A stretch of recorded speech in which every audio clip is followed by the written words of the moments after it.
presented by Mathri Express Music.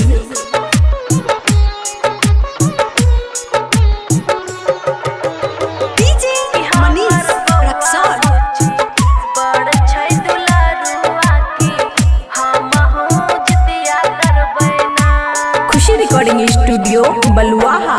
सासू माँ जितिया पावन अइले हम हो जितिया करबैना।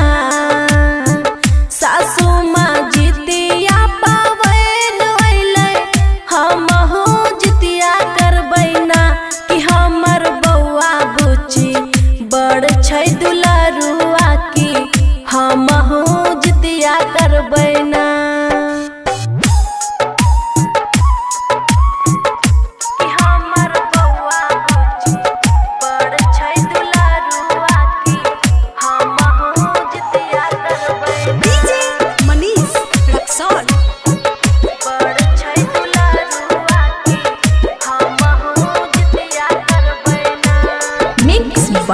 अमन अक्के। सासू माँ जितिया बनवाई दियो हम हो जितिया करबैना। सासू माँ सारी मंगाई दियो हम हो जितिया करबैना। ये माँ जी गोटे गोटे गोटवा लगाई दियो पहिन के जितिया करबैना।